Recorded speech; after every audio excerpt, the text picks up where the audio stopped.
प्यारे बच्चों, डीआईएस रामपुर के YouTube चैनल में आपका स्वागत है। मैं पुनः गणित के आपको कंटिन्यूस करा रहा हूँ 2023 AY सेट का। तो देखिए, हम 4 का क्वेश्चन ले रहे हैं। इसमें दिया है हमें x बराबर a sin क्यूब टी और y बराबर b cos क्यूब टी। तब हमें इससे निकालेंगे dy अपॉन डी एक्स। तो dy अपॉन डी एक्स क्या हो जाएगा? dy upon d t whole upon d x upon d T.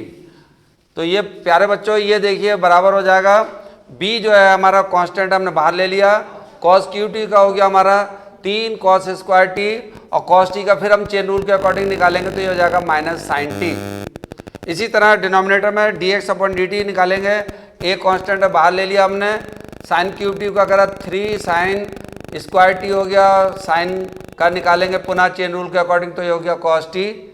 अब यहाँ पे देखिए हम इसको सॉल्व करते हैं तो minus 3b cos square t sine t whole upon 3a sine square t cos T.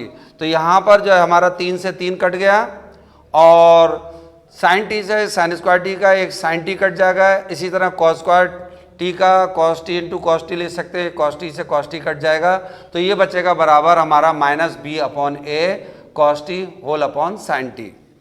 अब हमें t बराबर π/2 पर जो है हमें इसकी स्पर्शी की रेखा निकालनी है। तो हम पहले क्या करेंगे, इसकी t बराबर π/2 पर स्पर्शी की प्रवणता निकालेंगे। वो हम जानते हैं कि जो dy अपॉन डी एक्स निकालते हैं, जिस पॉइंट को रखते हैं तो वो स्पर्शी की प्रवणता निकल कर आती है। तो यहाँ पर हम इसमें रख रहे हैं तो ये m1 हमारा जो है निकल कर आ रहा है minus b upon a into cos π/2 की जगह रख दिया हमने 90 degree whole upon sine 90 degree equal to minus b गुणा कॉस 90 की वैल्यू होती है 0 तो वो रख दिया और साइन 90 की वैल्यू होती है 1 तो ये रख दिया। तो ये आ गया हमारा इक्वल टू 0, क्योंकि जब न्यूमरेटर 0 है, अंश 0 है तो हर भी पूरा इसका मिलाकर के ये आ जाएगा 0। अब स्पर्श रेखा का समीकरण हम जानते हैं, सूत्र क्या होता है, y माइनस y1 बराबर m1 ब्रैकेट में x माइनस x1 के अनुसार।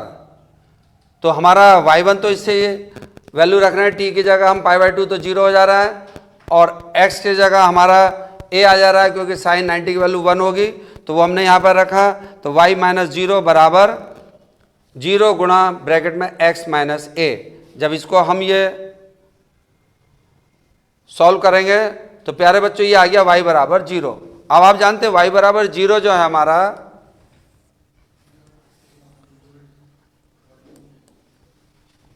ये x हो गया क्योंकि x पे आप जानते हैं y क्या होता है, 0 होता है।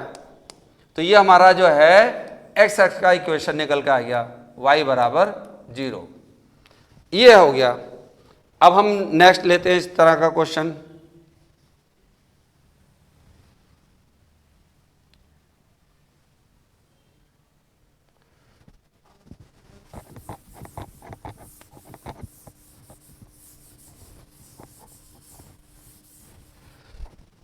चौथे खा जो है हमें यहाँ पर कंडीशनल प्रोबेबिलिटी निकालनी है।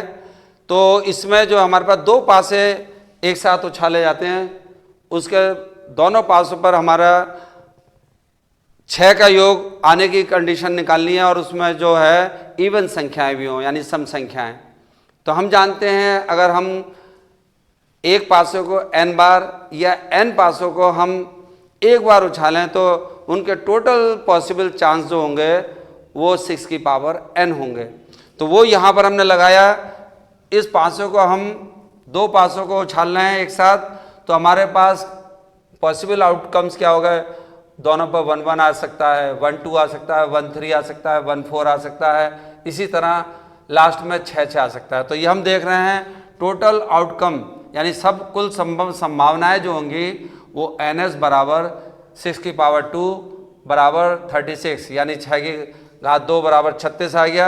अब इससे हमें पहली कंडीशन क्या है कि दोनों पासों की अपर सरफेस का योग वो 6 आना चाहिए। तो ये क्या हो गया प्यारे बच्चों, 1 और 5 हो सकता है, 2 और 4 हो सकता है, 3 3 हो सकता है, 4 2 हो सकता है, 5 1। इसमें गलती ना हो तो एक असेंडिंग ऑर्डर में लीजिए x वाली वैल्यूज को, तो 1 2 3 4 5 और इस तरह से सम कर लेंगे 6 के लिए, तो यहाँ पर 5 और 1 6, 4 2 6, 3 3 6, 4 2 6, 5 और 1 6, ये आएंगे। दूसरी कंडीशन जो लगा रखी है कि जो संख्याएं का सम जो आ रहा है 6 है और साथ में वो सम संख्याएं हो, तो सम संख्या हमारे पास 2 4 वाला आ गया, 4 2, ये इसके साथ कॉमन भी है। तो अब यहाँ पे हम कंडीशनल प्रोबेबिलिटी लगाएंगे, तो P E1 upon E2 equal to क्या हो जाएगा, P of E1 intersection E2 whole upon PE2। तो यहाँ पर जो है हमारे पास इन दोनों की E1 E2 की उभयनिष्ठ की जो प्रायिकता निकल कर आ रही है, चूंकि टोटल चांस हमारे पास 36 हैं और इसके कॉमन चांस हमारे पास 2 हैं, तो ये हो गया हमारे पास 2/36। और इवेंट 2 का जो यहाँ से निकल कर आ रहा है, ये यहाँ पर जो कंडीशनल यहाँ पर आ रहे हैं, तो ये 5/36 ये आ गया यहाँ से। तो ये चीज़ जो है हमारे पास ये आ गया यहाँ से निकल कर 2/5।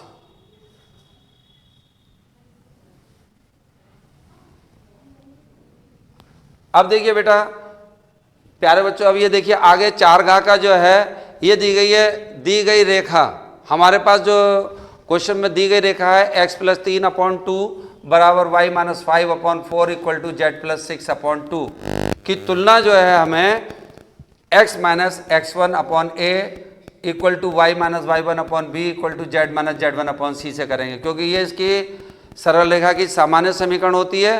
तो उससे जब हम करेंगे तो -x1 बराबर 3 होगा, तो उससे निकल कर आ गया x1 बराबर -3। इसी तरह से -y1 बराबर -5, तो माइनस कट जाएगा, तो y1 बराबर 5 हो गया। और z1 बराबर -6। नीचे का देखिए a तुलना करें तो a बराबर 2 हो गया, b बराबर 4 हो गया और c बराबर 2। अब हम जानते हैं कि जो सदिश समीकरण होती है किसी रेखा की, उसको लिखते हैं vector r equal to vector a plus lambda times of vector b के अनुसार यहाँ से आएगा। तो यहाँ पर जो हमारे पास है a पॉइंट के पास हो रही है और b के पैरेलल है, तो ये जो निकल कर आएंगे, तो यहाँ पर हमारे जो पॉइंट हैं वो ये आ गए। तो x के वाले के साथ हम i लेंगे, y वाले के साथ j, z वाले के साथ k। तो ये हमारा वेक्टर r इक्वल टू आ गया -3i cap plus 5j cap minus 6k cap plus lambda times of 2i cap plus 4j cap plus 2k cap, ये आ गया यहाँ से। तो ये हमारा पास इसकी वेक्टर फॉर्म हो गई। आप लकी हैं कि इजी क्वेश्चन आ गया ये आपके लिए वेक्टर वाला।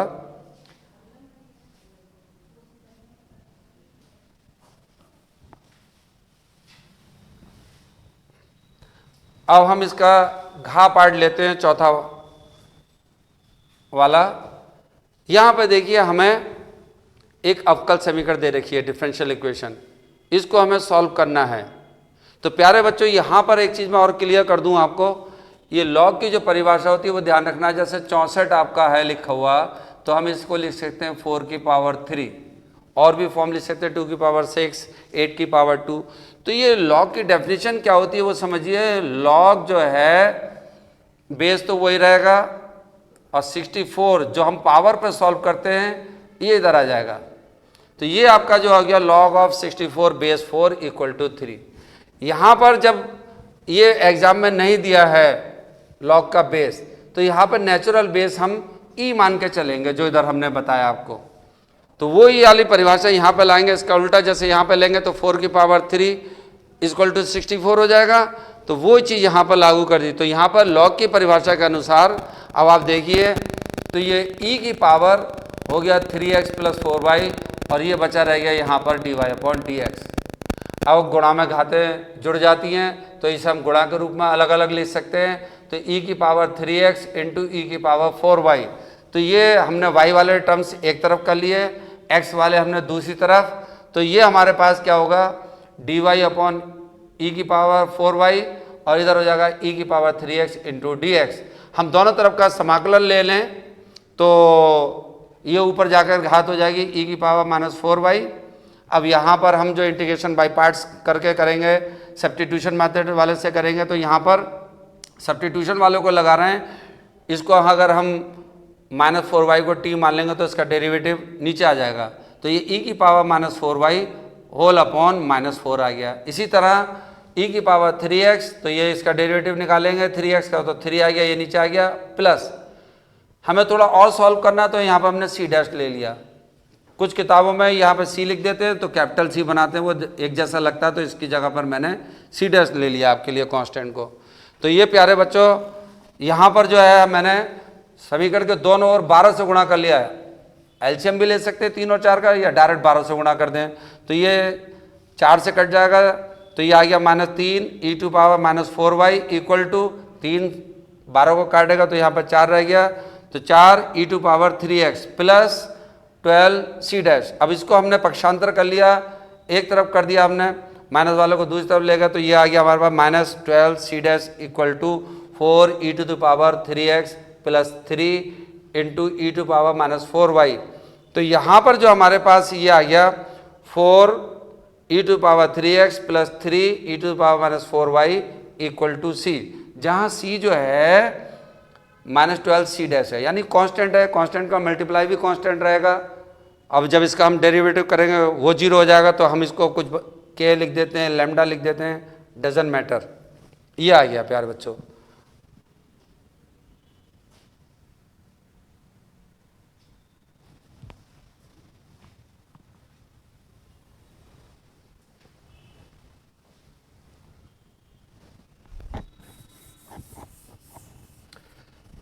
अब लेते हैं हम 5वें का। ये देखिए रिलेशन वाले पर दिया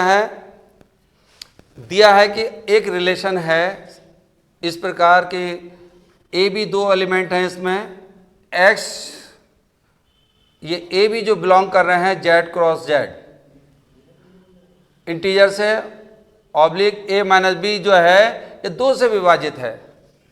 तो ये हमें दिखाना है कि ये संबंध जो है तुल्यता संबंध है, यानी इक्विवेलेंस है। अब इक्विवेलेंस की आप 3 कंडीशन जानते हैं कि वो स्वतुल्य होना चाहिए, सममित होना चाहिए, संक्रामक होना चाहिए। तो वो प्रॉपर्टीज हम यहाँ पर लगाएंगे। तो सममित के लिए सबसे पहले हम देखें स्वतुल्य। अगर हम a को a से ले रहे हैं तो यहाँ से a minus a equal to 0 हो गया। हम जानते हैं 0 2 से विभाजित है, जिसका हल 0 आएगा। तो ये जो है स्वतुल्य हो गया, यानी पहली कंडीशन को फॉलो कर रहा है। दूसरा जो है सममित के लिए यानी सिमेट्रिक रिलेशन के लिए क्या होना चाहिए, हमने माना a comma b belong to r, कोई रियल नंबर है तो ये a minus b divided by 2, ये तो गिवन है कंडीशन की a माइनस बी 2 से डिवाइडेड है। अब इसका हम सिमेट्रिक फॉर्म लें तो b माइनस ए हो जाएगा। अगर हम माइनस कॉमन ले लेते हैं तो ये a माइनस बी आ गया। अब हम जानते हैं a माइनस बी 2 से विभाजित है, तो माइनस के टर्म में वो आ जाएगा डिवीजन उसका, तो यानी ये 2 से भी विभाजित हो गया, अर्थात b a also belong to real number r। तो ये जो हमारा है सिमेट्रिक फंक्शन हो गया, रिलेशन हो गया यहाँ पर। अब जो है तीसरी कंडीशन है यहाँ पर हमारा संक्रामक यानी ट्रांजिटिव। तो हमने ले लिया a b belong to r और b c belong to r। तब इसके लिए हमने यहाँ पे कंडीशन लगाई, तो a minus b plus b minus c. अब ये देखिए b से माइनस बी कट जाएगा और यहाँ पे a माइनस सी बच रहा है। अब ये a माइनस सी भी 2 से विभाजित होगा, ठीक है। तो ये जो हो गया क्या है, ए सी भी आर से बिलोंग कर गया, यानी ए बी से रिलेटेड हो रहा है और बी सी से हो रहा है, तो यानी ए सी से रिलेटेड हो गया। तो ये जो है हमारा ट्रांजिटिव हो गया।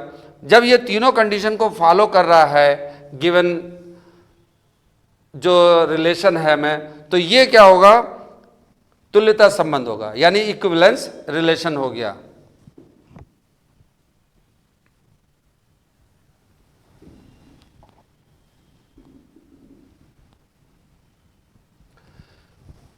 पांचवा खा देखिए, ये हमने पहले भी करा था मैट्रिक्स वाला।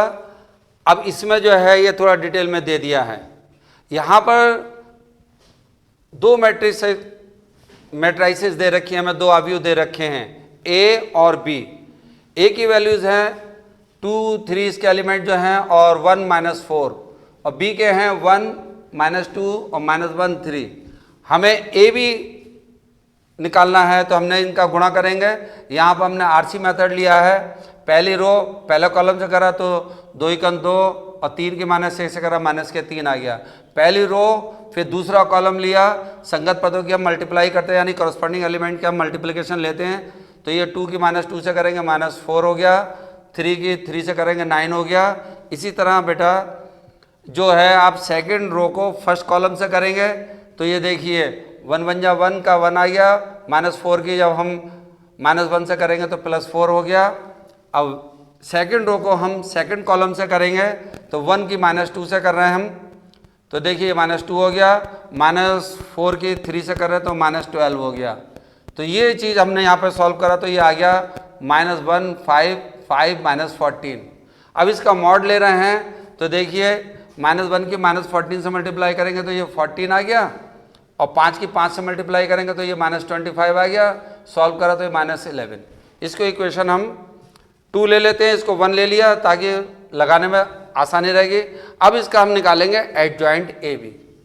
अब मैंने इसको थोड़ा शॉर्ट मेथड से आपको बता रहा हूँ। एडजॉइंट ए बी जो होता है, जो इसकी करस्पॉन्डिंग कोफैक्टर मैट्रिक्स होती है उसका ट्रांसपोज होता है, यानी उसका परिवर्त अवयव निकालेंगे।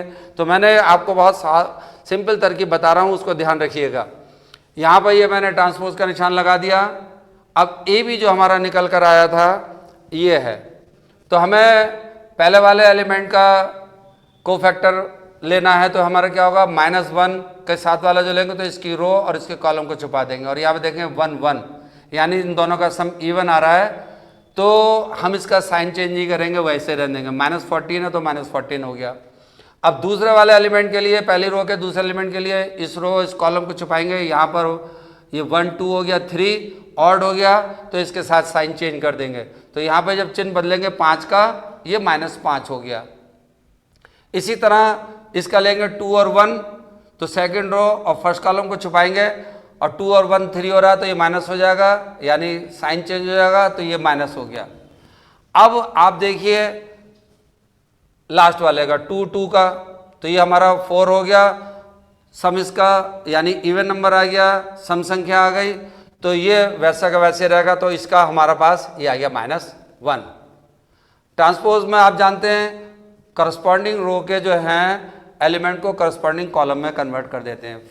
फर्स्ट रो का फर्स्ट कॉलम, सेकंड रो का सेकंड कॉलम, पहला एलिमेंट का पहला हो जाएगा, दूसरे का दूसरा, तीसरे का तीसरा। यहाँ पे 2/2 वाली है तो ये देखिए -14 और -5 था, तो -14 -5 इधर आ गया, पहला कॉलम बन गया। दूसरी रो का एलिमेंट है -5 -1, तो ये -5 -1 आ गया, यानी ये सिमेट्री है, बिल्कुल वही वाला आ गया।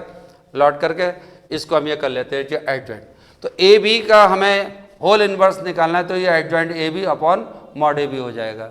तो यहाँ पर ये हमारा आ गया एडजॉइंट ए बी। अब हमने इसका जो मॉड ए बी निकाला था ये डिटर्मिनेंट यानी सारणिक फॉर्म से, तो ये आ गया तो 1/-11, और यहाँ पर ये जो है ए बी जो मल्टीप्लाई करा ये आ गया, ये रख दिया -14 -5 -5 -1, तो ये निकल के आ गया। प्यारे बच्चों हमने माइनस अंदर ले गए तो जो माइनस वाले टर्म थे सारे प्लस हो गए, तो 1/11 मैट्रिक्स 14 5 5 1 हो गया।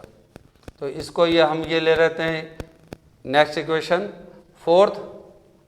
और अब इसी तरह हम निकालेंगे बी इनवर्स। तो बी इनवर्स के लिए हम क्या करेंगे, adjoint b upon mod b निकालेंगे। तो ये मॉड बी हमने डायरेक्ट कर दिया है प्यारे बच्चों, टाइम कम करने के लिए कि क्वेश्चन ज़्यादा आपके सॉल्व हो जाएं। तो आप देखिए जो बी वाला था उसको हमने ये सॉल्व करेंगे, तो क्रॉस मल्टीप्लाई करा 1 × 3 -1 के -2 से करेंगे तो ये आ गया। तो ये 3 और -2 1 रहेगा, तो उसको मैंने लिखा नहीं है यहाँ पर, डायरेक्ट वो कर दिया। और यहाँ पर जैसे ऊपर निकाला था वैसे यहाँ पर कर दिया हमने, तो ये 3 आ गया, -1 हो गया, यहाँ पर 2 और 1, इसका ट्रांसपोज लेंगे तो पहली रो का हमारा पहला कॉलम हो गया 3 1, और दूसरी रो का दूसरा कॉलम हो गया 2 1। तो प्यारे बच्चों ये आ गया हमारे पास बी इनवर्स। इसी तरह से हम इसका ए इनवर्स निकाल लेते हैं। तो ए इनवर्स भी इसी तरह हो जाएगा एडजॉइंट ए अपॉन मॉड ए। अब ए वाला जो है हमने इससे कर ले रहे थे, देखो ये -4 और -3, तो 2 को -4 से गुणा करा तो ये -8 आ गया, 1 की 3 से गुणा करी तो 3 आ गया, तो ये -8 और -3 हो गया। और यहाँ पर जैसे हमने निकाला था वही पहली रो पहला कॉलम छुपाया तो -4, फिर दूसरा वाला कर लिया तो इससे नेगेटिव कर दिया, तो इस तरह से करते हुए -4 -1 -3 2, इसका ये ट्रांसपोज लिया इक्वल टू 1/11। अब यहाँ पर मैट्रिक्स में जब इसका ट्रांसपोज ले रहे हैं तो ये 4 3 और 1 -2 आ गया। अब देखिए हम बी इनवर्स और ए इनवर्स की मल्टीप्लाई कर दें तो इस 1/11 को मैंने पहले लिख दिया। अब जो ये इसके थे ये 3 2 1 1 मल्टीप्लाई बाई 4 3 1 - 2। अब इसको हम वही वाला मेथड से करेंगे, रो कॉलम वाले से। तो पहली रो को पहले कॉलम से करा, वो 3 चौक 12 और 2 एकम 2, और फिर पहली रो दूसरा कॉलम 3 3 9 और माइनस के 4, फिर सेकंड रो पहला कॉलम पहले के पहले से करा 1 गुणा 4 और 1 गुणा 1। इसी तरह दूसरी रो दूसरा कॉलम संगत पद को पहले पद एलिमेंट को पहले से करा, तो 1 की 3 से करा, तो ये आ गया 3 एकम 3, और 1 की -2 से करेंगे तो -2। इसको सॉल्व करा तो 1/11, और ये देखिए 14 और 5 और 5 1 हो गया। अब आप देखिए इन समीकरण के अनुसार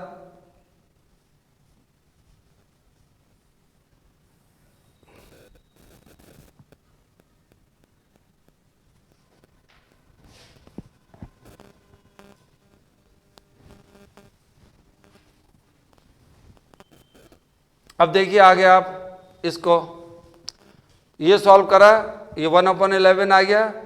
अब जो बिल्कुल वहाँ पर था ब्रैकेट में देखिए 14 5 5 1 हो गया।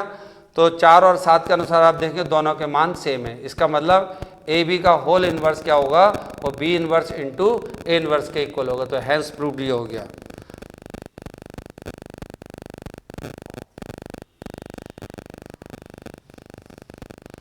तो बच्चों